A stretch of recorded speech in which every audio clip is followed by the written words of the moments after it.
Before 1939, America was struggling. Unemployment had crippled families. Factories stood silent. The Great Depression had torn through the heart of the world's wealthiest nation. But then, a global war began.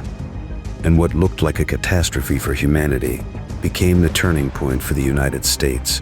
This is the story of how World War II didn't just end fascism.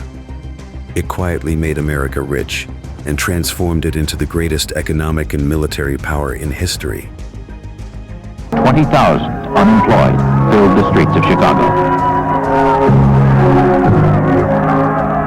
It is for the new generation to participate in the decision and to give strength and spirit and continuity to our government and to our national life. In 1933, unemployment in America reached 25%. Industrial output had fallen by half. The stock market had collapsed. Millions of Americans lost their homes, their savings, and their faith in capitalism itself. President Franklin D. Roosevelt's New Deal provided short-term relief, public works, financial reforms, Social Security. But by 1938, the economy was still fragile. Growth had stalled again. In truth, America was not saved by the New Deal. It was saved by war. No matter how long it may take us to overcome this premeditated invasion, the American people in their righteous might will win through to absolute victory.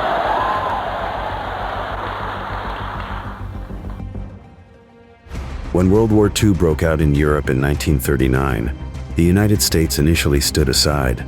But as the world descended into chaos, demand for weapons, machinery, and supplies skyrocketed. Factories that had been idle for a decade roared back to life. Detroit, once crippled by unemployment, began producing tanks instead of cars. Steel mills operated around the clock. By the time the U.S. entered the war in 1941, its economy was fully mobilized. The federal government spent more than $300 billion on the war effort, the equivalent of over $5 trillion today. That spending created an economic surge no stimulus plan could ever match. Unemployment dropped from 14% to under 2% within 2 years. Wages rose, industrial productivity doubled, and for the first time in a decade, America was not just surviving, it was thriving. America has decided to arm herself for protection against any aggressor. America began to arm on land, at sea, and in the air. President Roosevelt called it the arsenal of democracy, and that's exactly what it became. Between 1941 and 1945, America produced 300,000 aircraft, 1,000 tanks, 5,000 merchant ships, and billions of rounds of ammunition. Factories worked 3 shifts. Women entered the workforce in record numbers. The war didn't just employ soldiers, it employed everyone. But behind the patriotic posters and factory pride, something far more profound was happening. The United States was building an industrial empire. This is a solemn but glorious hour. I wish that Franklin D. Roosevelt had lived to see this day. General Eisenhower informs me that the forces of Germany have surrendered to the United Nations. The flags of freedom fly all over Europe. I have received this afternoon a message from the Japanese government in reply to the message forwarded to that government by the Secretary of State on August 11th. I deem this reply a full acceptance of the Potsdam Declaration, which specifies the unconditional surrender of Japan. In the reply, there is no qualification. Reporters rush out to relay the news to an anxious world and touch off celebrations throughout the country. When the war finally ended in 1945, Europe lay in ruins.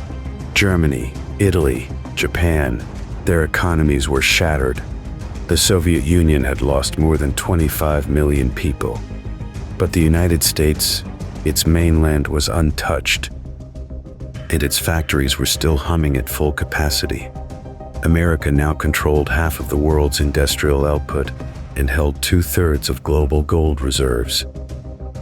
For the first time in history, one nation possessed both the means and the money to rebuild the world.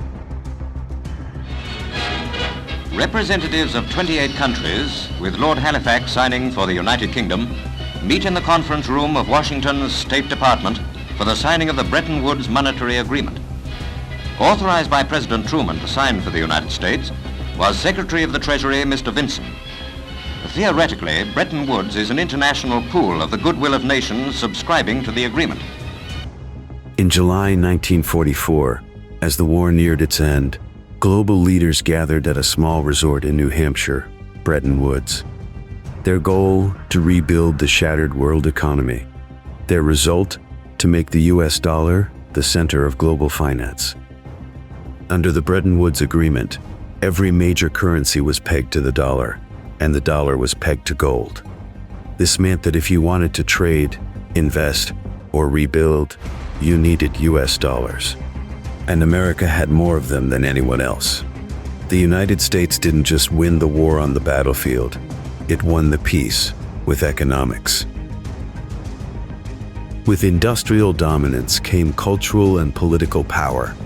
The Marshall Plan poured $13 billion into Europe's recovery, but it also ensured loyalty to American markets. The GI Bill created a middle class at home. Millions of veterans buying homes, going to college, and fueling domestic demand.